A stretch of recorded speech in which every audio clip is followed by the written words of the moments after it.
a 14.702 prima.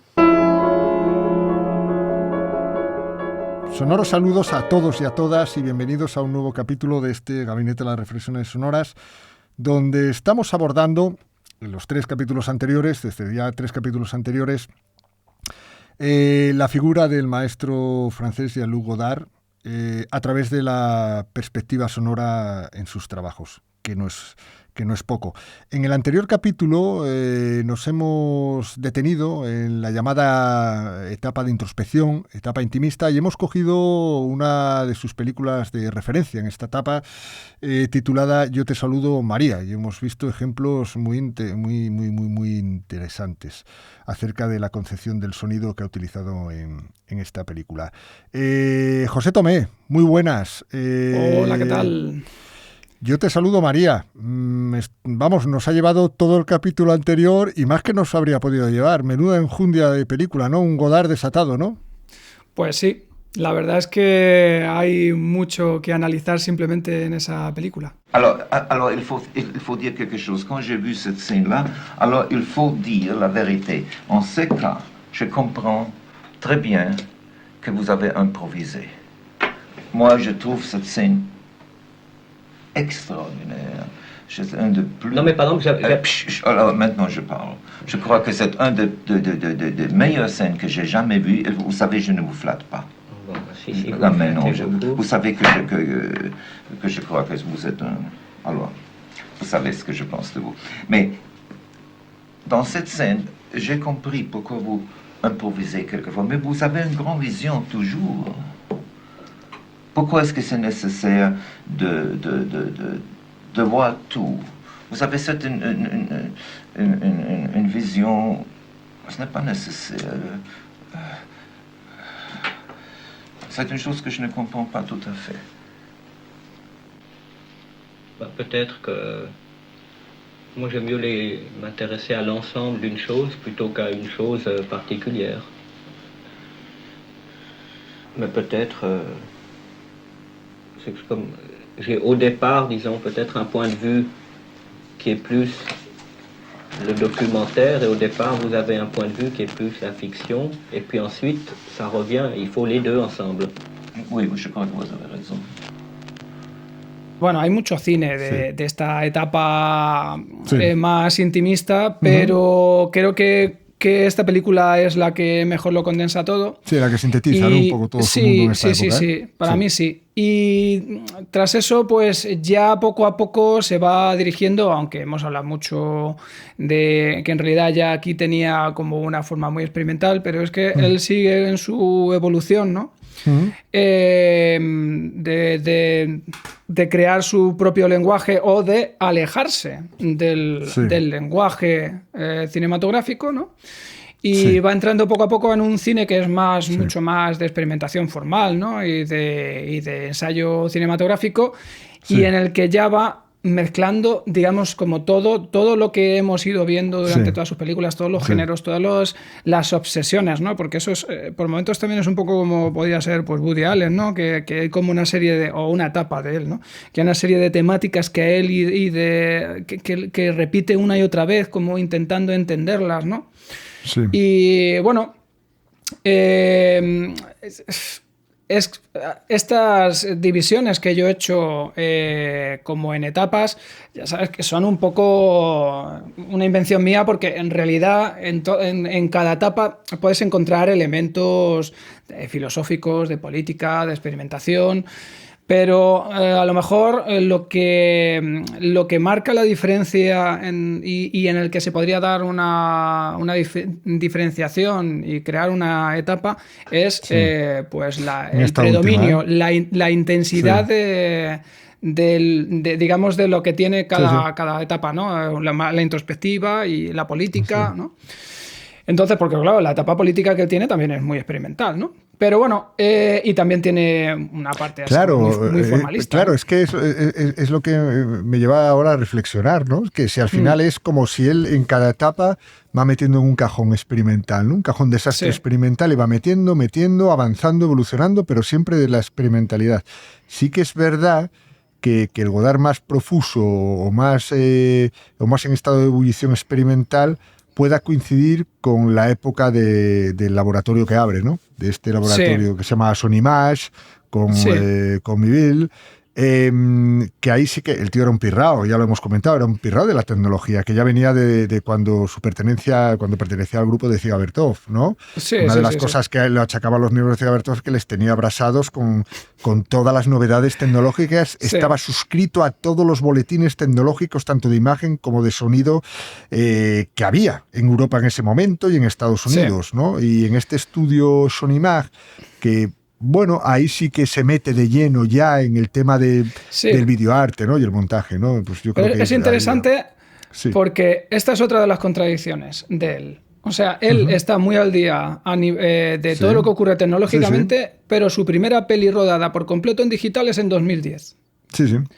O sea, que en realidad tarda bastante en entrar en... Sí, yo creo que puede ser también que se haya sentido fascinado un poco por toda la ebullición tecnológica y que no encontró el momento hasta de ponerlo en práctica con las nuevas formas que experimentó la última etapa, ¿no? La que entrarás, me imagino, ahora. Sí, ahora. La etapa experimental. Un poco de ponerlo en boga, ¿no? Es decir, él estaba muy imbuido en eso, en toda la tecnología que va saliendo, pero no encontraba ese momento de aplicarla, ¿no? A sus proyectos. Me da la sensación. Entonces, cuando yo creo que fue una época en que ya vuelve a Suiza, construye ese laboratorio Sonimage que estaba en Suiza, y ahí ya sí que se encierra en sí mismo. Él es además es franco-suizo.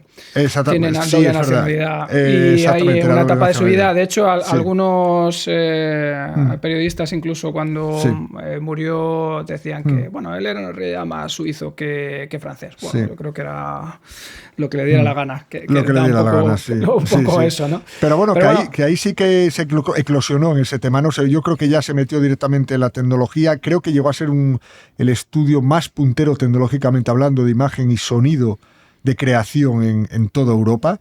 Y yo creo que ahí ya es el Godard desatado, ¿no? En que ya dice, ya a mí ya no me interesa más que la experimentación, ¿no? Sí, totalmente. Lo que ocurre es que poco a poco se va deshaciendo, digamos, de la narración decimonónica, o sea, el principio, nudo, desenlace, cada vez se va difuminando porque empieza a jugar también a mover toda la estructura, entonces... bueno, ya los hechos no suceden, pues una causa-efecto. No encontramos muchas veces escenas culminantes ni desenlaces lógicos. Y claro, pues eso al final le lleva poco a poco, ¿no? a introducirse en eso, en un cine más de ensayo, ¿no? Exactamente. Y que era lo lógico, era lo que tendría que desembocar. También es que hay que tener en cuenta que la evolución de este director, entre otras cosas, es tan grande y es tan... O sea, tiene un arco tan amplio... Siempre, es que no ha parado de evolucionar dentro de eso. Pero también porque no ha parado de trabajar, porque ha hecho muchísima obra. Claro, es muy difícil hacer un arco tan amplio cuando tú haces una peli, ponte cada 10 años. O cada 7, es muy difícil. Pero si tú estás haciendo una película cada 6 meses... O sea, es que tú mismo, bueno, luego hay personalidades y personalidades, también hay que tenerlo en cuenta, ¿no? A lo mejor hay gente que hace una película cada 6 meses y le gusta contar siempre la misma historia, ¿no? Pero lo normal es que haya evoluciones mucho más amplias en creadores que tienen la capacidad de hacer mucha obra, porque a medida que tú vas trabajando, vas descubriendo, y tú mismo también te vas cansando o quieres probar nuevas formas y quieres encontrar nuevos caminos y... Y entonces, bueno, en el caso de Godard es muy claro, ¿no? Claro, esa frase de, bueno, para crear hay que tener tiempo, en Godard no se daba, da igual, porque rodaba vamos... Bueno, claro, pero porque él utiliza otra forma. Es que él utiliza otra forma de trabajo y es más... Él iba fluyendo, ¿no? Iba a rodaje y decía, venga... Iba escribiendo los textos sobre, como hemos ido ya hablando, iba escribiendo los textos o se lo iba diciendo directamente a los actores. Entonces los actores ni siquiera podían preparárselo. Eso generaba una frescura y a veces unas situaciones raras en las que Pero él con lo que recibía decía, bueno, pues esto es lo que tengo, pues a partir de ahí voy a montar una película como total. Tampoco seguía la estructura habitual en muchos de los casos. Exactamente, por eso era un gran, claro, era un gran artista claro, de montaje. Él lo iba diciendo, y como siempre estaba ahí o leyendo o pensando en algo, no sé qué tal, pues el día a día, o sea, su cine es casi como una especie de guía de su estado de ánimo de cada día, sí, exactamente. Sí, de sus años, su estado ¿no? mental, de la vitalidad, de qué es lo que le preocupa en ese momento, ¿no? Exactamente, o algo así. Es Hombre, muy la libertad es que es lo que tenía también, la libertad de creación, que no la puede tener todo el mundo. Y eso es... Sí, entre otras cosas, porque renunció al poder económico de producción. O sea, sí, que es el que te limita a veces en la creación. Claro. Sí. Así que bueno, entramos ya en 2010, hemos dado un salto importante. Claramente nos hemos dejado muchas películas en el tintero y entre otras es inabarcable. Y la serie que hizo sobre historia de cine. Historia de cine, sí, que recomendamos. Y que está muy conectada con esta última etapa. Está muy conectada. Por eso es lo que comentaba, ¿no? Que no se puede hacer una marca de aquí ha terminado esta etapa, ¿no? Bueno, pues esta es la última película con la que trabaja con François Moussy y que, como he comentado, pues rueda por completo en formato digital. La película se rodó a bordo del crucero Costa Concordia.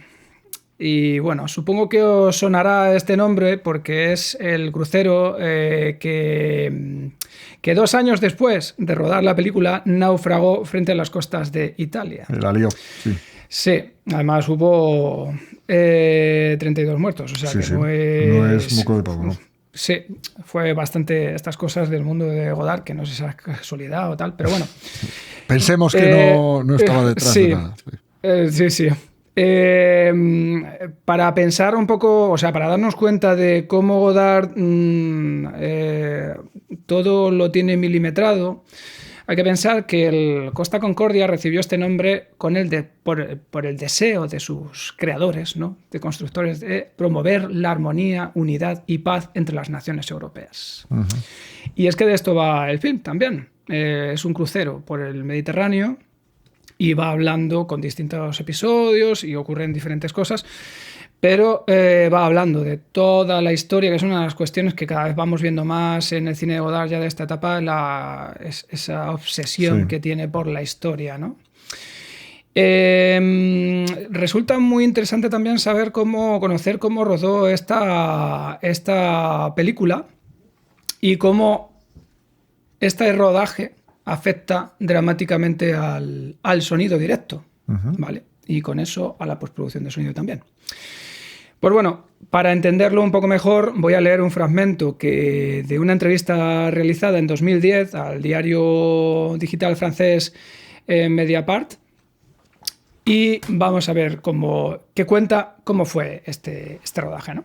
Dice, en el barco todos los pasajeros iban haciendo fotos. Nosotros teníamos cámaras de filmar pequeñas. Habíamos escogido unas que parecen efectivamente cámaras de fotografiar y no de filmar. Porque filmar con una cámara es diferente. Te dicen, ¿qué estás filmando? Mientras que si haces una fotografía, nadie te pregunta qué estás fotografiando. Hablamos con la dirección de la compañía, que fueron muy simpáticos, y eso fue todo. Ahí todo el mundo hace fotografías, así que ningún problema. Al principio pensamos que había que pasar un poco desapercibidos. Les dijimos a los miembros del equipo que se presentaran simplemente como turistas.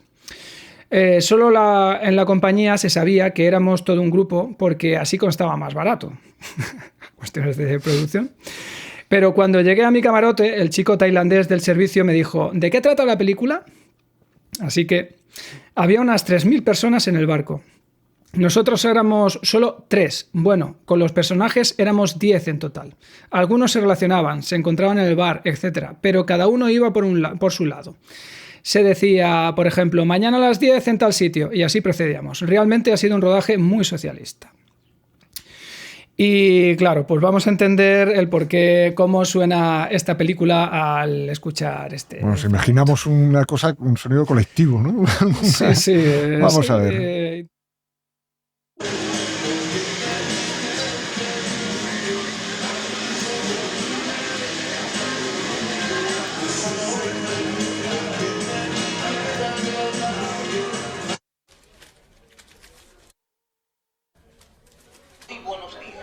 Vamos a todos los turistas de afirmar que a partir de las 11 del día de hoy en el Salón Londra, situado en el Puente 5, Popa de la Mais Richard Christman, je ne sais pas, hein. Je sais qu'on a mis le feu. Enfin, peu importe, c'est lui. C'est lui. D'accord, la guerre, c'est la guerre, mais un crime, ça reste un crime.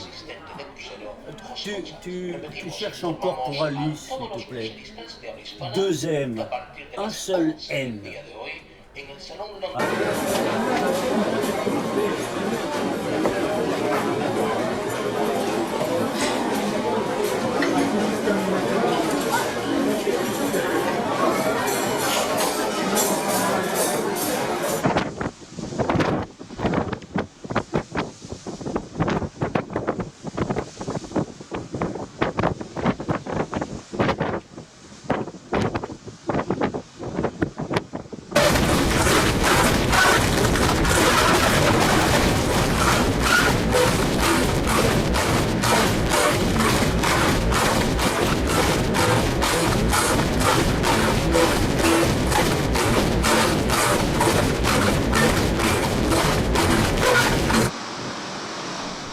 On est loin de Byzance, vous savez. Ce qui s'ouvre devant nous ressemble à une histoire impossible. Nous voilà en face d'une sorte de zéro. J'ai rencontré une fois le néant. Eh bien, il est beaucoup plus mince qu'on ne croit. Japon, 1948.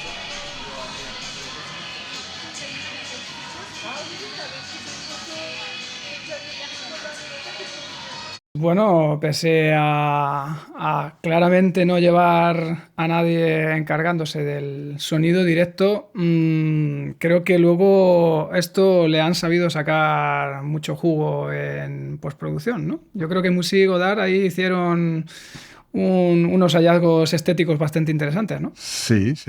Muy cercanos a la... Bueno, ya casi a experimentalidad, ¿no? Yo creo que más que experimental es como amateur, ¿no? Sí, pero bueno, tiene ese componente, de amateur, ¿no? De inmediatez, ¿no? De realidad, pero también que volvemos de que sacas a encontrar, el móvil y grabas, ¿no? Exactamente, ¿no? Reflejar un poco los tiempos y la creación instantánea también, ¿no? Son como postales, ¿no? Son postales sonoras, sí, es como... audiovisuales todas, ¿no? Sí, no hay una exunión, también encontramos la disruptura otra vez.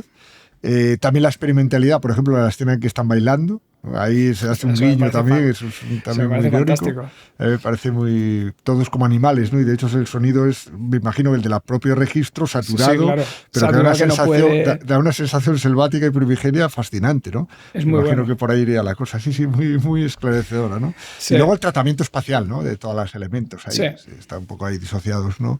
Sí. Bueno, Godard en estado puro, ¿no? Sí. Y Music también, claro, sí. Aquí claramente los dos trabajaron también mano a mano, ¿no? Ya en la postproducción. Bueno, pues por analizar profundamente, digamos, este fragmento, que también es de escasa duración, pero en el que ocurren muchas cosas, ¿no? Lo primero interesante que así a resaltar es la división absoluta del espacio estéreo. Uh-huh. El canal derecho y el izquierdo funcionan de una manera totalmente independiente. Sí, desde el primer momento. No tienen, sí, desde el primer momento. Historias, y no tienen, ¿no? Totalmente. Y de hecho, si lo escuchas con unos auriculares y tal, es que en cada canal hay un sonido totalmente diferente.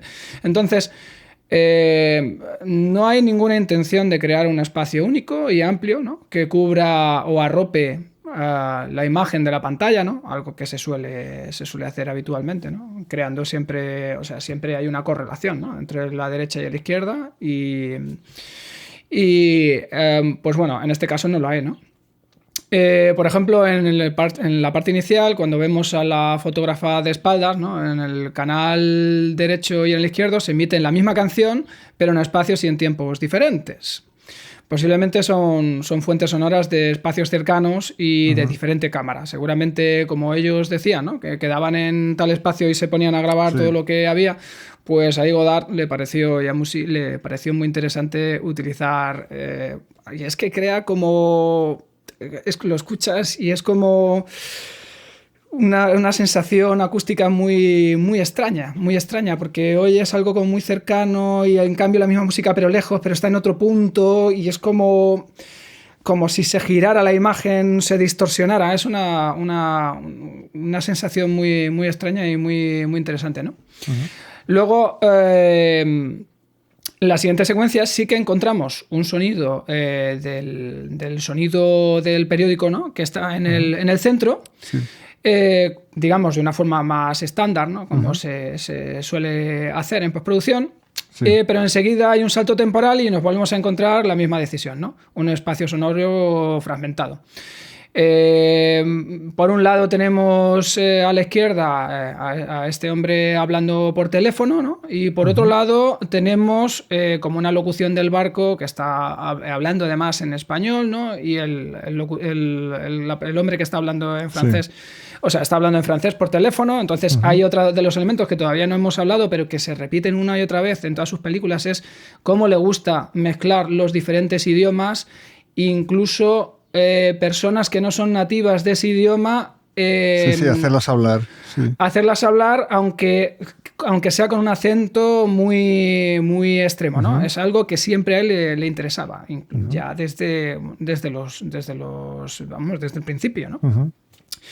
Entonces, este uso, digamos, dividido, ¿no? Que trata cada fuente como si fuera un canal mono independiente, ¿no? Es una forma de... Aquí la utiliza como una forma de aislar al personaje, ¿no? De su entorno. Por un lado estamos escuchando muy nítidamente lo que él está diciendo y él está además como un poco como tapándose, y por otro lado es lo que está ocurriendo en el barco, ¿no? Entonces ahí está generando otra vez como dos capas narrativas, ¿no? Lo que ocurre en la conversación y lo que está ocurriendo fuera de esa conversación, ¿no? Y de alguna manera también pues está recayendo en diferentes espacios emocionales, ¿no? Dentro o espacios mentales, ¿no? Del personaje. El personaje está hablando por teléfono y él está totalmente aislado de lo que está ocurriendo o lo que se está diciendo en el barco, que eso es un mecanismo que el cerebro de discriminación, que el cerebro hace automáticamente, ¿no? Y entonces, para mí, esta forma de trabajar con una separación tan clara y en este caso además con una postura tan cerrada de hablar por teléfono y tal, para mí recae en eso, en esa necesidad de este hombre de aislarse de lo que está ocurriendo dentro del barco, ¿no? Sí. Bueno, pues además, por otro lado, pues nos encontramos como un intento de no sobrecargar demasiado también, ¿no? Digamos, con estímulos, ¿no? Se utiliza muchas veces como sonidos muy simples enviados a un canal y a otro, y que rápidamente, aunque estén disociados, pero que tú puedes reconocer. Y entonces, como también el ritmo del montaje va tan sumamente cortado, de esta forma también suaviza se intenta que no se sobrecargue de estímulos, ¿no? al espectador, ¿no? Y bueno, cuando llegamos al restaurante nos encontramos otra vez con un uso convencional del sonido, en el que simplemente expone de una manera naturalista, bueno, pues que allí están comiendo, y a continuación vemos el atardecer. Pero aquí nos encontramos otra vez que, por ejemplo, el viento está golpeando a un micro sin protección. Como tú sabes, Óscar, este sonido sería lo primero que habríamos sustituido en postproducción. Tú habrías quitado ese sonido y habrías puesto un sonido, pues lo habrías reconstruido, ¿no? Habrías puesto un sonido mucho más, digamos, más idílico, ¿no? El sonido de las olas chocando contra el casco del barco, ¿no? Es que ahí estamos, porque a veces arrastrados por esa permisividad con respecto al espectador oyente, que llamo yo, ¿no? Porque decía, dulcificar las cosas, ¿no? A veces. Sí que es verdad que yo he tenido la oportunidad de participar en una peli en cuyo montaje el director dijo que si había viento, los golpes de viento tenían que estar ahí, y había se grababa con el micro de una cámara. Bueno, es decir, es una decisión. Funcionaba perfectamente. Sí, es una decisión. Depende de para lo que lo quieras. Sí, que depende de qué es lo que estás contando, ¿no? O sea, si tú estás rodando y hace viento, y el viento se está generando unas condiciones, ¿vale?, que van a afectar a tu historia, ¿por qué no dejar el directo? Sí, entre otras muchas cosas. Si funciona, funciona, ¿no? A veces. Y entonces, si es narrativo, si te funciona a ti narrativamente. Claro, ahí a Godard, pues siguiendo en su línea, ¿no? Siendo consecuente con lo que es él, ¿no? No dulcificando y no permitiendo que el espectador entre en una autocomplacencia de escuchar. Bueno, es que depende del cine, ¿no? Es que hay películas que, claro, esto no te funcionaría para nada, porque por supuesto, no es la intención, ¿no? Si hay dos personajes hablándose de lo que se quieren y lo felices que son en el desenlace de una trama y con un atardecer inmenso, pues bueno, metafóricamente tú juegas con el sonido desde muchos lados, ¿no? Y además no hay viento, está en calma, etcétera. Bueno, aquí se están dando unas condiciones ya en el rodaje que llevan a eso, ¿no? A decir, pues esto es lo que hay, ¿no? Esto es lo que representa, ¿no? Y la utilización de Godard ahí sí que es consecuente con todo su cine, ¿no? Es decir, la utilización del directo per se, ¿no? Sí, totalmente. Claro. A ver, él claramente evita hacer esta recreación, ¿no? Que seguramente habríamos añadido, pues eso, un sonido de las olas chocando contra el casco del barco, una gaviota lejana, ¿no? Alguna ráfaga de viento suave, tal vez el sonido ahí lejano del motor del barco, o de repente que suene un poquito la sirena, ¿no? del barco. Pero claramente a Godard no le interesa para nada crear una imagen idílica, ¿no? De que podría ser como de un crucero de vacaciones. No está interesado para nada en eso. Claro. Y prefiere además utilizar también, que eso es otra de las cosas que no hemos comentado, que la imagen que está usando también es de bastante baja calidad, ¿no? Prefiere esa imagen de baja calidad y ese sonido defectuoso que crear algo como bellamente puro, ¿no? Claro, es que además yo creo que nos da la imagen de transmitir esa realidad como que es un turista más, ¿no? Totalmente. Turista más en búsqueda de una deconstrucción y de como que está cazando momentos, ¿vale? Para posteriormente ver hacia dónde le lleva, ¿no? Pero integrándose como alguien más en ese ecosistema, ¿no? Ya lo dice él, ¿no? La utilización de pequeñas cámaras, etcétera, y todo esto, ¿no? Bueno, lo que veníamos comentando, ¿no? Desde todo este acercamiento a Godard, ¿no? El uso consecuente de la realidad, pero una realidad utilizada tanto en imagen y sonido a su manera, en su propia visión. Y eso es un arte, porque utilizar esa realidad sin modificar y encima de exponer al espectador una libertad en el montaje en base a esa utilización de la imagen y el sonido desde la realidad, no desde la reinterpretación de la realidad, ¿no? Desde la misma realidad, cómo lo experimentaba él, ¿no? Para dar lugar a situaciones nuevas, ¿no? Sí. Y aquí se ve perfectamente. Sí, además él ahí está muy interesado como... Yo creo que esto también es una forma de introducir al público en una experiencia mucho más cercana, ¿no? Como si fuera una grabación más casera, ¿no? Como si a todos nos ha pasado, ¿no? Que te pones a grabar algo y dices, bueno, el viento ahí dándote en el micro, tal, pero claro, eso le da una realidad. Estamos mal acostumbrados. No... Claro. Mismo. Muchas veces hay muchas películas, y todos nos hemos visto en nuestra línea, películas grandes, pequeñas, lo que sea, que te haya tocado, en que sí que es verdad, te das cuenta que al final el directo podría ser mucho más aprovechable, pero vivimos en una especie de purismo. Sí, totalmente. De purismo de no noise, no ruido. Incluso yo como montador de diálogos, muchas veces te llevas a pensar por qué es que separamos tanto el diálogo del ruido. ¿Por qué?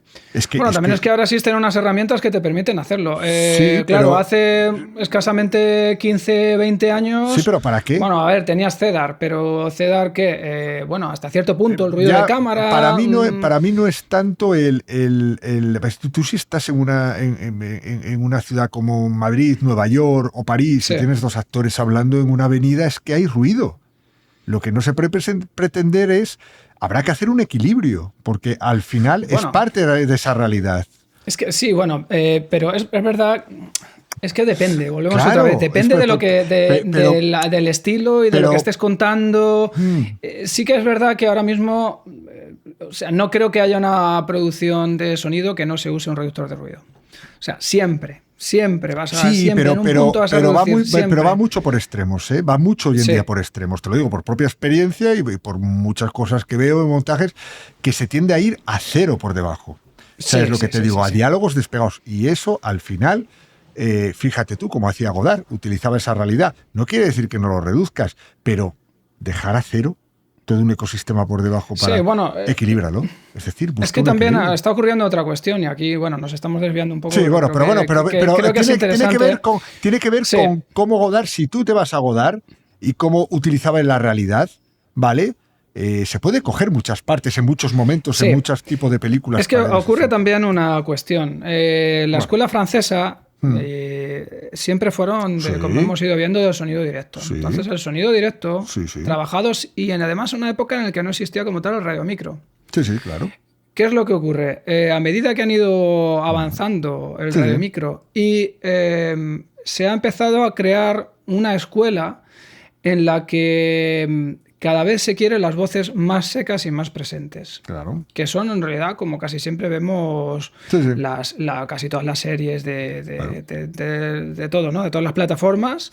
Y esto poco a poco ha ido también introduciéndose en el cine y haciendo que el plano sonoro quede en desuso en muchos momentos. Ahí lo tienes. O sea, llegamos hasta cuestiones que a veces a mí me gusta mucho el plano sonoro, pero es verdad que estamos llegando a un punto digamos, de primer plano, que ocurren cosas rarísimas, que vemos a unos personajes que vienen caminando desde el fondo, desde tal, en un espacio además reverberante como una iglesia o una nave, y les escuchamos perfectamente desde el fondo hasta el primer plano. Exactamente. A ver, que lo puedes hacer. ¿Que es una cuestión estética? Sí, es una cuestión estética, pero que esa cuestión estética ya se hace muchas veces sin reflexionar el porqué, el motivo estético de eso, sino que ya lo consideramos como la norma, ¿no? Aunque estén allí, quiero oírlo perfectamente en primer plano, todas sus respiraciones,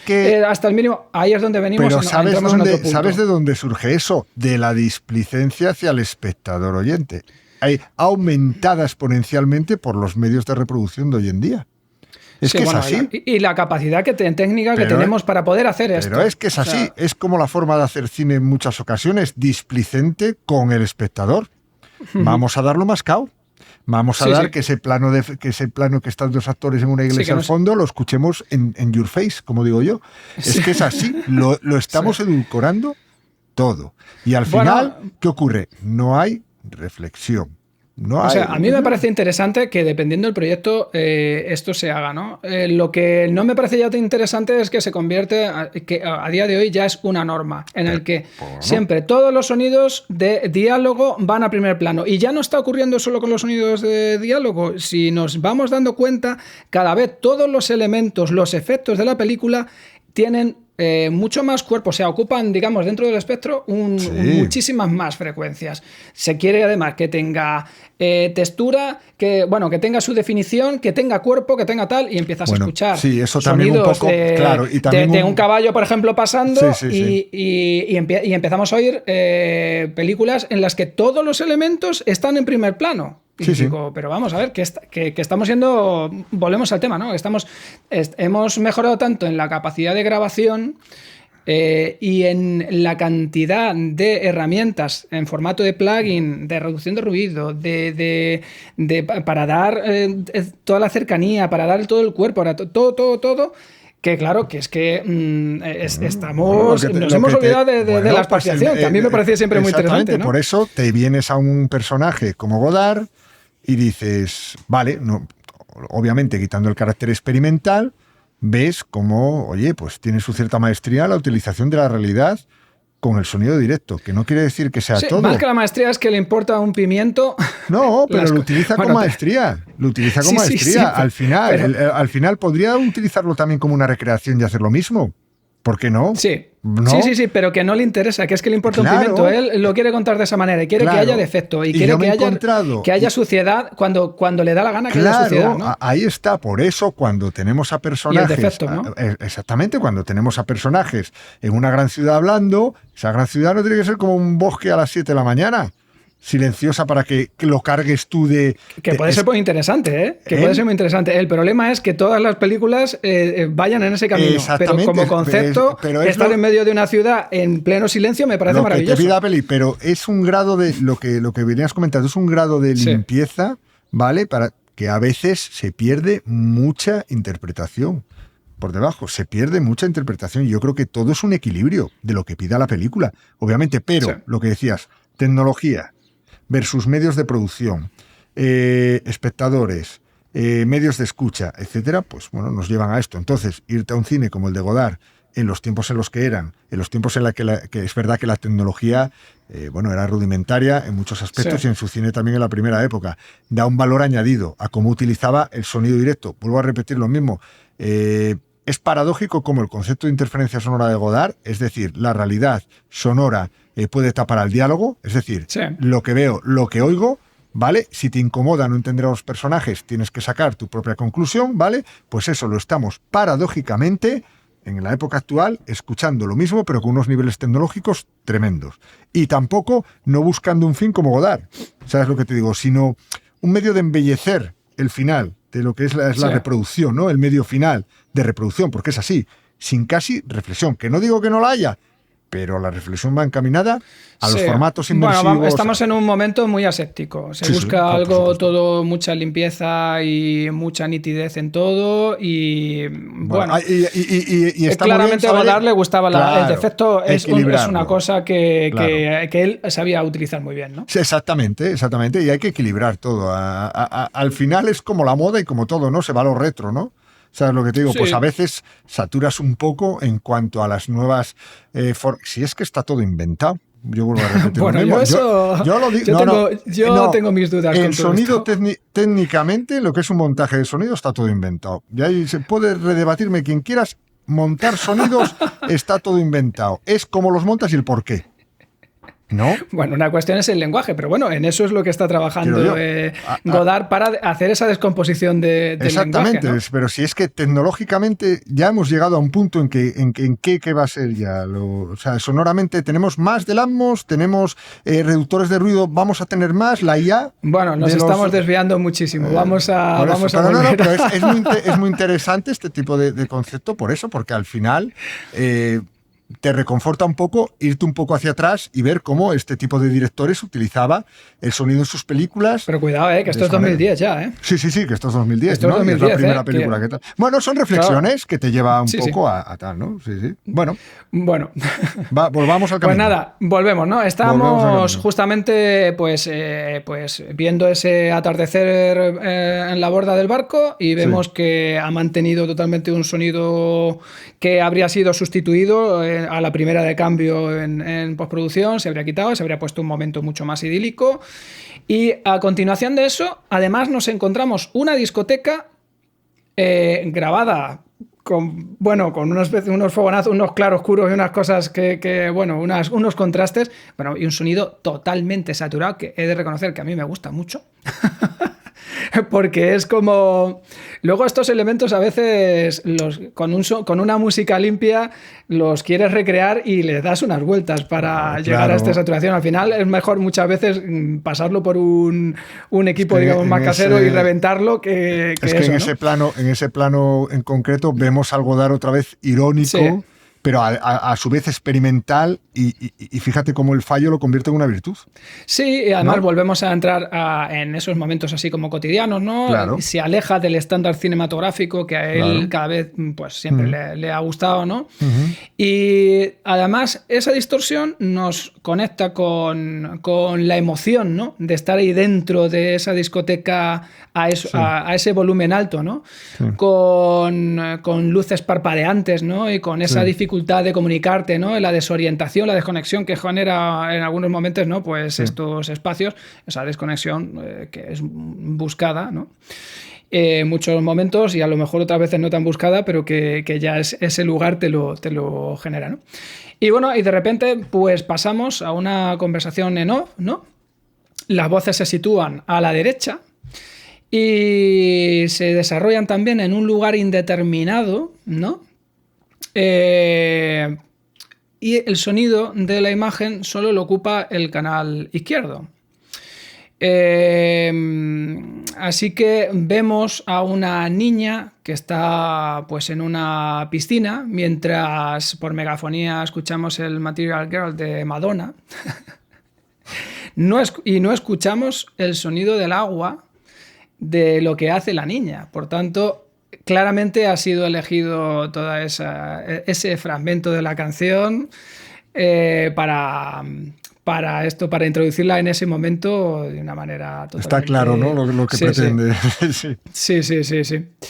Entonces, bueno, nos está creando una realidad a su forma que está muy alejada de todo esto. Y para ver lo heterodoxo de su trabajo, pues mira, aquí traigo también un fragmento explicativo para dentro de la sesión de Pro Tools, para que veamos cómo está repartido en los canales los sonidos, ¿no? Bueno, vamos a verlo. Por explicar brevemente el posicionamiento de los sonidos en los canales de audio. Aquí, como podemos ver, nos encontramos con el canal central, que ya de por sí, ya como vemos en la película, tiene una distribución bastante extraña, ya que normalmente este canal es el que ocupa todo el diálogo. Y aquí solo encontramos algunos elementos dispersos del sonido de la película. Por otro lado, tenemos estos dos canales que serían los ambientes traseros. Hay que tener en cuenta que esto es un 5.1. Y aquí, por último, tendríamos el subgrave, ¿no? El FE, que vemos que no tiene nada. Tiene solo unos pequeños elementos en la parte trasera. La verdad que es una cosa bastante extraña, bastante poco estandarizada. Y por otro lado, pues bueno, vamos a ir a la parte en la que a nosotros nos interesa. Como vemos aquí, el funcionamiento que le han dado, el posicionamiento que le han dado al sonido ha sido como un sonido estéreo tradicional, en el que cargan todo a izquierda y a derecha. Se puede ver levemente que hay como diferentes partes. Aquí hay una diferencia importante entre el canal izquierdo y el derecho, como hemos ido notando. Aquí, cuando pasamos a la parte del barco, vemos que hay una lógica dentro del canal derecho y el izquierdo. Si vamos viendo el paso por fotogramas, rápidamente vamos a ver que hay un salto y ahí la señal cambia totalmente. Y lo mismo ocurre, bueno, aquí con la parte del restaurante, que tiene una cierta lógica. Y luego pues vemos también la parte del viento, vemos aquí los golpes de viento, que es un ambiente, digamos, como lo que sería una especie de estéreo más tradicional. La discoteca nos encontramos algo parecido también, pero curiosamente yo me esperaba encontrar una señal bastante rota, limitada, muy saturada.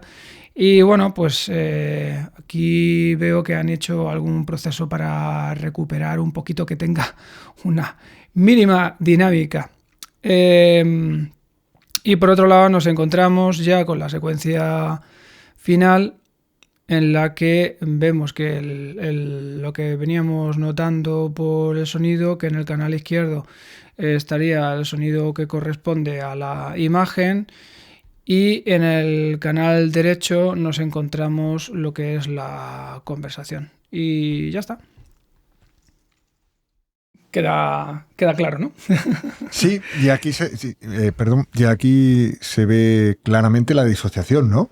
Al final él construye espacios disociados, yo creo, ¿no? Sí. Te da donde él permite ser crítico, irónico, donde él juega con eso, ¿no? La verdad que es muy, muy, muy interesante este análisis, ¿eh? Uh-huh. Sí. Y bueno, pues después de esto voy a poner un fragmento que corresponde ya con la parte final de la película, ¿no? Que se inicia con la maravillosa voz de Paco Ibáñez con su canción Palabras para Julia. Bueno, como hemos ido viendo, ya en su cine le gusta mucho trabajar la asociación de ideas a Godard, no solo visuales, sino también sonoras, ¿no? Sí. Y decir, pues bueno, que esta canción, ¿no? Fue escrita Bueno, es un poema realmente, ¿no? Que escrito por José Agustín Goytisolo en 1965 para su hija Julia, cuando ésta tenía 7 años, y a quien había puesto el nombre de su madre fallecida en 1938 durante un bombardeo en Barcelona. Y vamos a ver el fragmento y entenderemos el porqué de todo esto. Tú no puedes volver atrás, porque la vida ya te empuja. Barcelona. Como un aullido interminable. L'Espagne est un pays où ne manquent pas, en ce moment, les occasions de mourir. Et même nos utopies. Étant bien clairement entendu que l'essentiel n'est pas ce qu'un dictateur pense.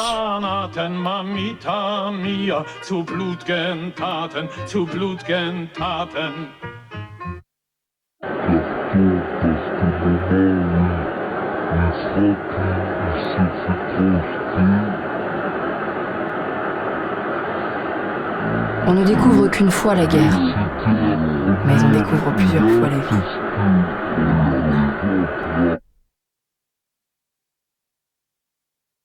Mais une vérité plus loyale. Viva! Viva Don Quijote! Et on peut ajouter à portée de main.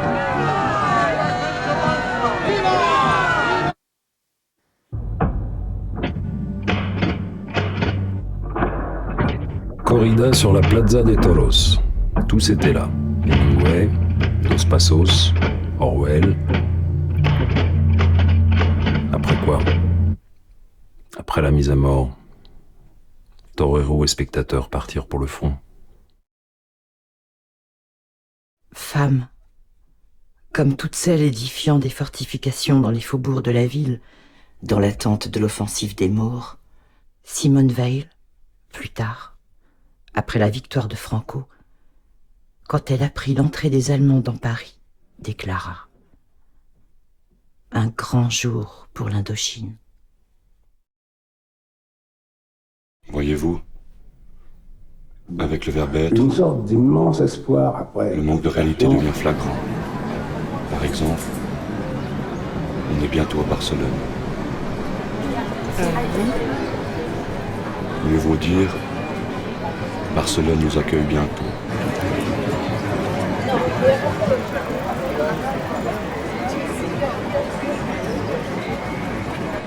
C'est pour tristesse.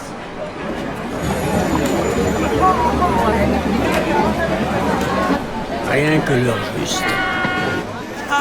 Alissa! Alissa!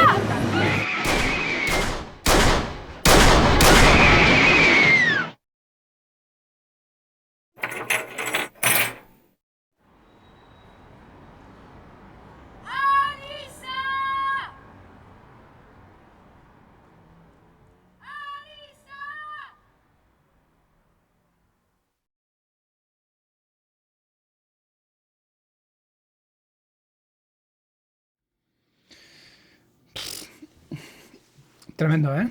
Sí, sí, mucha carga ahí.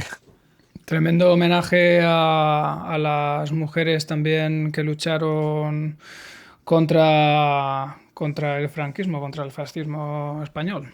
Sí, sí. En la guerra civil. Y otra vez la exposición total, de todas las armas de Godard, ¿eh? Total, sí, vamos. otra vez todo. Esta vez sí que es verdad que vuelve eso, el corte ideológico y el político también, su utilización, ¿no? Pero también lo de la disociación, ¿no? De espacios, ¿no? Otra vez los canales separados, conversaciones separadas, subliminales, ¿no? Imágenes, sonidos abruptos. Y ya todo a la vez, ¿no? Sí. Todo a la vez, ya. Esto es lo que ya luego encontraremos, ¿no? En el libro de imágenes. Es...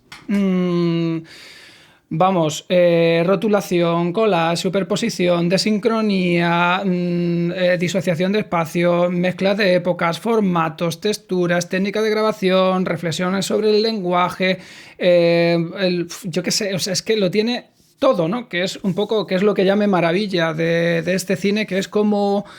que se nota que es ya una persona con, además, como que ha metido todos esos recuerdos, todos esos pensamientos, todo ese conocimiento de toda una vida y lo está intentando ahí meter y a la vez está, o sea, es un homenaje pero a la vez, o sea, a mí me parece muy emocionante cuando empieza la música de Paco Ibáñez y vemos y se escucha Barcelona, no sé qué tal, joder, o sea, me parece tremendo, ¿no? Sí, sí. No sé, no puedo decir mucho más porque Claro, es que esta etapa final ya condensa tanto, ¿no? Y tan libre, ¿no? De creación, ¿no? Sí, que al final no tiene mayor exposición que la de su misma obra en esta parte experimental. Es ya lo bestia, totalmente desatado, ¿no? Sí, además es interesante porque incluso aquí ya vemos algo que en esta etapa de su cine ya es muy evidente, pero que ya había ocurrido con anterioridad, y es la dificultad que tiene este cine para ser subtitulado, ¿no? Incluso como estoy seguro que Godard ha supervisado lo que subtitula y lo que no subtitula. Porque a veces hay montones de palabras y de frases y tal superpuestas, como vamos a ver ya en Libro de Imágenes, y él decide subtitular una parte, nada más, de lo que se está diciendo. Y hay parte de ese contenido que a lo mejor está o en otros idiomas o está en el mismo idioma, pero ha decidido no subtitularlo. Entonces, para los... O conoces varios idiomas o eres del idioma concreto, o si no, hay parte de información que él sabe que tú te vas a perder. Y que sabe que otro espectador va a recoger. Sí, o sea, eso qué le juego genera, más bonito, más interesante, ¿no? Sí, genera como otra arista más, ¿no? Dentro de su trabajo, ¿no? Como no pienses que tú vas a ser el único en entender todo el contenido, ¿no? Es como... En fin, me parece muy interesante, ¿no? Es como... Nada, ya no deja ninguna piedra sin mover, ¿no? Ya nada es estático, nada es estandarizado, nada es normativo, todo es susceptible de ser usado para expresar una idea, ¿no? Un posicionamiento político, de su mundo interior, ¿no? Hasta el último de los elementos que forman de la obra, ¿no? Ya no hay nada más. Ya no hay nada más. O sea, ha llegado al punto más alto, ¿no? Dentro de su desarrollo cinematográfico, ¿no? Sí, está totalmente desatado, ¿no? En su concepto, ¿no? Y ya, como decimos coloquialmente, está de vuelta, ¿no? Creativamente. Pero es que no estaba de vuelta, estaba todavía en avance. Sí, de vuelta en el sentido de recoger todo lo que había creado y darle todavía un nuevo enfoque más, ¿no? De ahí la virtud, ¿no? De este cineasta, ¿no? Así que con esto, bueno, pues ya vamos entrando en el Libro de Imágenes, que además nos recuerda claramente a Historia del cine, ¿no? Curiosamente, esta película no fue creada para su proyección, ¿no? Es una película que fue pensada para una instalación y hasta que el Festival de Cannes decidió incluirlo en su programación. Y entonces ahí Godard, junto con su productor, pues deciden darle un formato un poco más cinematográfico a algo que era y sigue siendo un ensayo, ¿no? Entonces ya Godard con 88 años, ¿no? Crea esta obra, ¿no? Que es una combinación de imágenes encontradas en su videoteca, ¿no? Con un trabajo sonoro que ya recuerda mucho a la música concreta, ¿no? De hecho, puedes hacer la prueba con esa película de quitar directamente la imagen y escuchar, y tiene lo que él siempre quiso, ¿no? Él siempre quiso crear esa obra, crear el sonido como si fuera una orquesta, y ya aquí plenamente a una edad avanzada lo consigue. Incluso esta obra le puedes quitar el sonido y la puedes disfrutar visualmente, como la puedes escuchar solo el sonido y disfrutar sin la imagen. O sea, es muy interesante. Esto me lleva a recordar al único director, yo creo que en la historia del cine, que se le atribuye una pieza de música concreta, casi, que fue Walter Ruttmann. Sí, bueno, claro, sí. Berlin Weekend, que yo lo traté, me acuerdo, que era muy curioso, ¿no? ¿Sabes lo que te digo? Era muy curioso. Sí, tiene varias obras en esa línea, sí, pero bueno, que llegó... Berlín, Sinfonía de una ciudad, ¿no?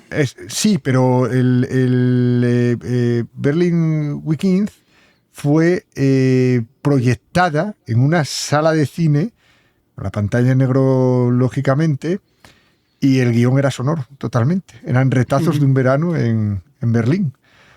Sonoros, y aquí lo que me recuerda un poco a eso, ¿no? A retomar ese concepto de muy radiofónico, ¿no? De Godard, ¿no? Quitar la imagen y poder escuchar la película entera, ¿no? Sí. Que en su caso fijo que vamos, el sentido sería totalmente distinto, ¿no? Y verla igual, ¿no? O el mensaje incluso podría llegar más directo que con la propia imagen, ¿no? No, es una maravilla.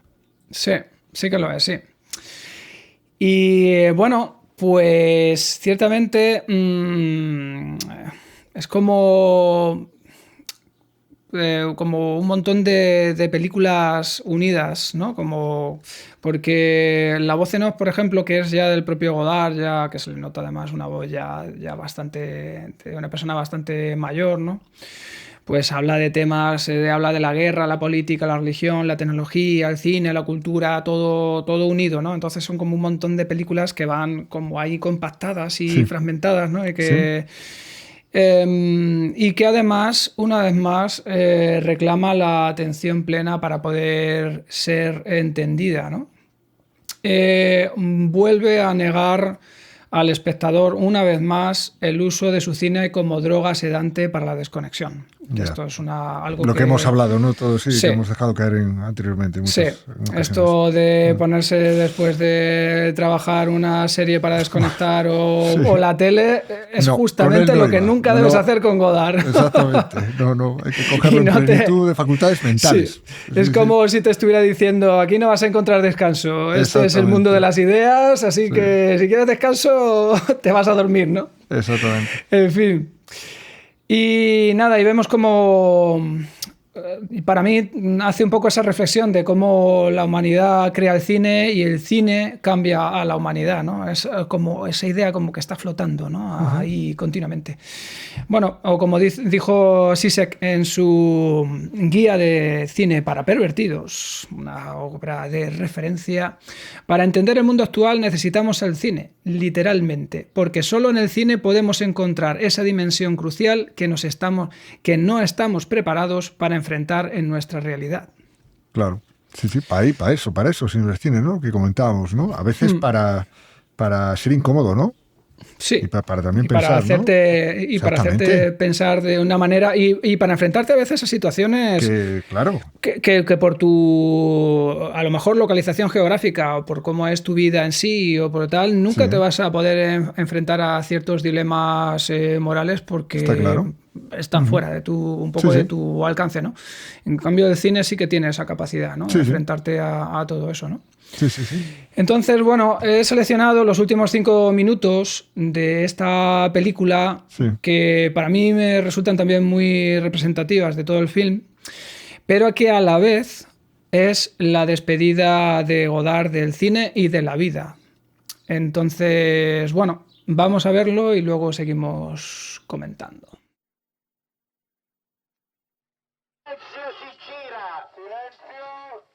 Cámara. Motore. Partito. Check. Odissea 14.702 prima.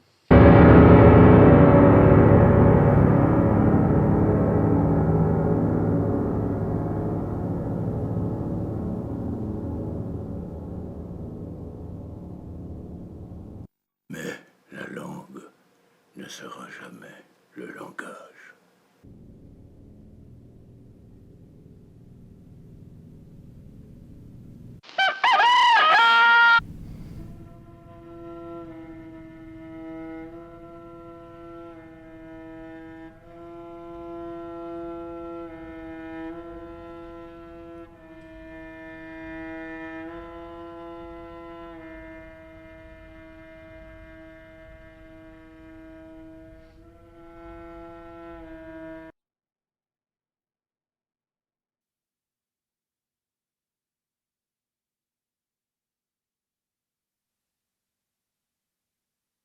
En réalité, il est bref. Seul le fragment porte la marque de l'authenticité. À leurs yeux, je ne suis un aveugle, un solitaire plus intérieur qui la vie pleine de vie n'était qu'une abstraction. Ils admirent qui correspond que la représentation d'une civilisation s'empêchait d'exister, d'un État où les droits civils n'étaient pas respectés, l'égalité régnait, contenait l'amorce d'une critique, mais au contraire de Balzac, il ne faisait satisfaire son effréné pour l'homme, s'humiliant lui-même, qu'il n'utilisait le roman l'expiation d'actes d'une brutalité inouïe que pour faire miroiter nos yeux une transformation de la réalité.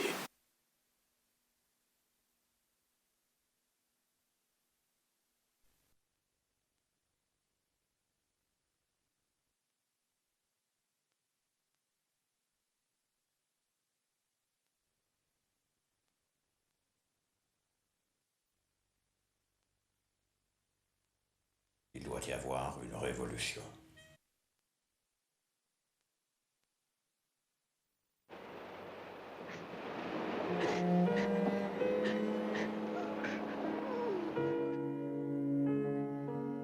Lorsque je me parle à moi-même, je parle la parole d'un autre, que je me parle à moi-même. D'un autre, que je me parle à moi-même.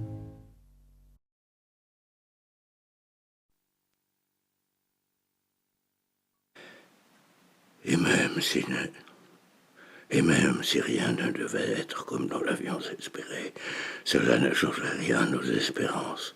Les espérances resteraient, l'utopie serait nécessaire. Plus tard aussi, les espérances s'embraseraient de nombreuses fois, étouffées par l'ennemi plus fort, et elles se réveilleraient sans cesse. Et le domaine des espérances serait plus vaste que de notre temps. Il s'étendrait sur tous les continents. Le besoin de contradiction, de résistance ne diminuerait jamais. Il s'étendrait que le passé était immuable. Le besoin de mer et les espérances resteraient immuables. Et ceux qui un jour, alors que nous étions jeunes, avaient nourri ardent espoir, et même si rien ne devait être comme nous l'avions espéré, cela ne changerait rien à nos espérances.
Pues sí, ¿no? Joder, a mí es que me pone muy triste, la verdad, este final, ¿no? Me pone Sí, los bueno, pelos de punta, incluso la voz de él ya, ¿no? Cansada, sí. ¿no? Es intentando sintetizar un poco toda una vida, ¿no? Sí. ¿Eh? Sí. Pero está bien, cómo se va también, ¿no? En ese sentido, Sí. ¿no? Ahí como... Sí, no sé, no sí, está- deja un regusto amargo, porque claro, es que, joder, hacer una retrospectiva a lo largo de todo lo que ha construido este hombre, cinematográficamente hablando y artísticamente hablando, ¿no? Todo Sí. lo que ha creado, lo que dices tú, en constante evolución, ni un periodo que dijésemos puede haber periodos más controvertidos, menos controvertidos. Quiero decir, pero todo lo que ha logrado y verlo al final así, ¿no? Intentar sintetizar con esa voz cansada, ¿no? Es cavernosa, sí, ¿no? Exactamente, cavernosa, sí, cansada, reflexiva, pero ya como que Sí. va apagándose, ¿no? Un poco, ¿no? Y Sí, ya bueno, hay que tener en cuenta que Claro. él ya llevaba años. Ya, Sí, de hecho, pensando en el suicidio asistido y de hecho... Sí, pero- cansado. Yo creo que esa Sí, es la sí. palabra que lo decía él, ¿eh? Ya Dice, lo había comentado en alguna sí, entrevista. No me voy incluso porque que- estoy enfermo, me voy porque Sí, estoy sí. cansado. ¿no? Porque sí, ya sí, pero llevaba años con esto. Entonces él tenía muy claro que esta era ya su última película. Sí, hiperartística ya, ¿no? Donde ya ahí ya no se difumina todo, vuelca ¿no? todo sus pensamientos. Se difumina, ¿no? exactamente. Pero bueno, está muy bien el último plano cómo se va, ¿no? Es decir, se va bailando hasta el final. Exactamente, bailando hasta el final, ¿no? Sí, ahí no es hay que es sonido, como sino... vivió y disfrutó de la vida hasta el final y se fue bailando, ¿no? Ese personaje con chistera, ¿no? Y el monóculo que está bailando y empieza a girar y a girar, se queda solo girando hasta que al final ya se cae ella puede ser perfectamente por asociación de ideas, puede ser Ana Magui. Sí, ¿no? Al final pero al final él vivió así, ¿no? Vivió siempre en el alambre, pero sin importar el que dirán, ¿no? Un alambre que para el resto de la gente... un alambre muy fino en que podía ser un genio, podía ser un completo ignorado, vilipendiado, ¿no? Por cómo hacía las cosas, ¿no? Pero al final se fue como quiso, ¿no? Realmente artísticamente hablando, ¿no? Y además ese trabajo, ¿no? Que hace al final, ¿no? Ese sonido que aparece y desaparece, que no ocupa ningún lugar en concreto, ¿no? Sí, a mí lo que me llama mucho la atención, sobre todo esta última parte, es el tema de la disociación. Ya no de las rupturas, que ya vemos que las fue realizando y profundizando en ellas, ¿no? La voz en off también, ¿no? Como fue, al final se apropia de ella él, ¿no? Sí. Por decirlo de alguna manera, me apropio yo ya del mensaje, ¿no? Pero sobre todo esa disociación, ¿no? Ese A y B continuo, ¿no? Sí. Pero de todos los sentidos, que confunde, pero tiene un mensaje dentro ahí que y además es que a lo largo de todo el metraje empieza a mezclar imágenes de realidad, sacadas de informativos, con imágenes de ficción que muchas veces se relacionan o continúan o son como ecos, ¿no? Y se genera una confusión muy grande entre realidad y ficción, ¿no? Y entre el cine y la televisión, ¿no? Y que ya empiezan a ser como una especie de verdad y farsa indistinguible, ¿no? Es curioso, pero al final es visionario, ¿no? En ese sentido, ¿no? Sí, realmente hoy en día, ¿no? ¿Qué es el cine y qué es...? Bueno, a ver, sí, obviamente hay la diferencia, pero casi que a veces nos preguntamos, ¿no? Con las plataformas y con todos los medios de reproducción que hay, que es cine ya y que es no, qué línea separa uno de la otra. Y eso que él tenía mucha guerra con eso, él odiaba mucho el formato televisivo. Pero bueno, aquí vemos ya que directamente, lo funde todo, ¿no? Es como si estuviéramos un poco dentro de la mente del autor, ¿no? Sí, pero eso está muy bien, ¿no? Es decir, no porque un formato te guste o no, bebes de él y le encuentras un sentido que puede enriquecer tu obra, ¿no? Artística, ¿no? Es muy interesante, ¿no? Sí, esta película es como una especie de resumen ya de todo estamos lo como llenos de pensamientos, un epílogo, ¿no? que van y vienen, que nos rodean, ¿no? Los, yo qué sé, mucho funcionamiento de asociación de ideas, ¿no? De recuerdos de una vida que van y vienen. Yo qué sé, todo lo que ha contemplado, todo lo que ha leído, todo lo que ha pensado. Sí, y se le ve que es como un epílogo ya, ¿eh? Sobre todo en la voz se nota ya, mucho. Y luego hay muchos elementos que no encajan también, ¿no? Como en realidad, como la vida misma, ¿no? Que hay muchos elementos, hay cosas que nunca terminas de entender muy bien y que a veces te acompañan durante una vida, ¿no? Sí, que no encuentras esa respuesta y que por mucho más o a veces ya los olvidas sin realmente haberlo muy bien solucionado, ¿no? Entonces, pero es muy interesante dentro de toda esa melancolía que recorre la película, ¿no? Y sobre todo este final, ¿no? Que confiesa y dice, y él confiesa que él sigue creyendo en la verdad y nos llama a la revolución y a la esperanza utópica. Bueno, está ahí, está ese dice, claro, textualmente dice... Incluso si nada fuera como habíamos pensado, esto no cambia nada de nuestras esperanzas. Seguirán siendo unas utopías necesarias. Así que hasta el final un compromiso inquebrantable, ¿no? Con lo político con lo ideológico y con su visión de la vida, ¿no? Y yo creo que uno de los mensajes, ¿no? que transmite es ese, ¿no? Que tengamos la ideología, ¿no? Que seamos políticos también, ¿no? Que es la manera de ser revolucionarios y de cambiar ahí de esa etapa. Sí, que tomemos partido en lo porque que... Porque siempre ha sido político, yo creo que es desde el primer minuto, desde el minuto uno, ¿no? Mucho más efusivo. La ruptura es política. También. Claro. Entonces, todo lo que sea romper un orden establecido, bien sea un lenguaje cinematográfico, bien sea lo que sea, eso es político. Bueno, y el arte en coger el sonido, en nuestro caso lo que nos afecta, y convertirlo muchas veces en un altavoz ideológico y político en su utilización. Y eso es muy complicado, pero constantemente en una película, ¿no? Ahí está el arte otra vez, ¿no?, que tenía él, ¿no? Sí. Pues muy bien. Así que bueno, pues solo queda una piececita que es la que voy a poner para despedirnos y eso es lo último que le faltaba ya, ¿no? Que es como realizó un anuncio para el Festival Checo de Cine Documental Jihlava, ¿vale? En la que, bueno, vemos, yo creo que son sus manos, manejando un teléfono en el que parece, bueno, no voy a decir la marca, aunque todo el mundo lo sabe, y parece que está moviendo, esta película la está moviendo adelante y atrás y se oyen fragmentos de su voz y de diferentes momentos de la película, ¿no? Muy bien. Es como si hubiera ya dejado proyectado para una futura vida o para la siguiente generación, hubiera dejado el testigo de esto podría haber sido mi nueva obra, ¿no? Ya obra, ¿no? Claro, el uso de otro formato, ¿no? Como el móvil, ¿no? Y bueno, y ahí lo deja y creo que es muy interesante para cerrar todo esto. Así que nada, nos despedimos, ¿no? Hasta... pues sí.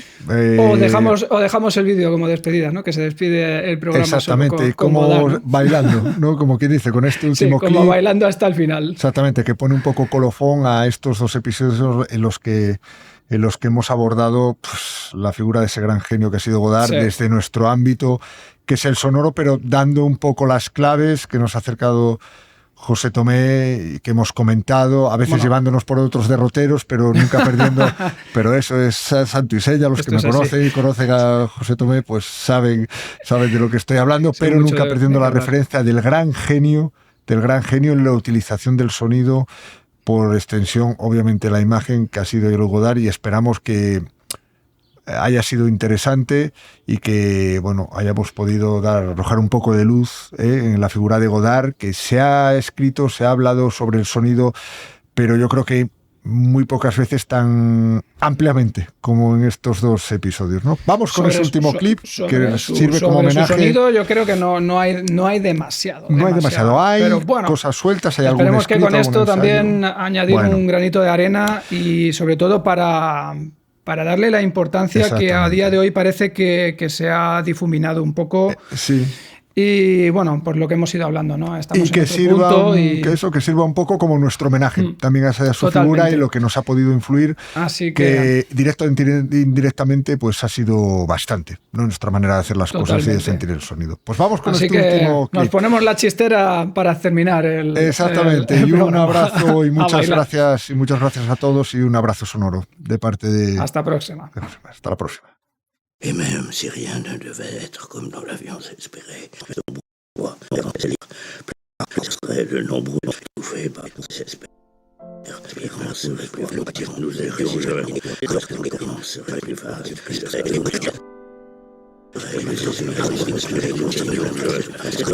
vaste, plus vaste que de notre temps. Les espérances resteraient l'utopie. Tous les continents, l'utopie serait l'espoir sur tous les continents.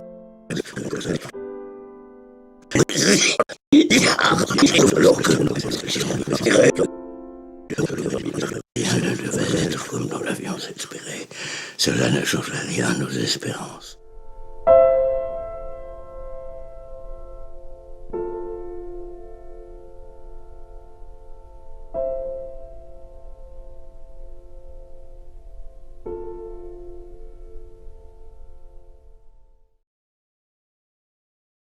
Silenzio.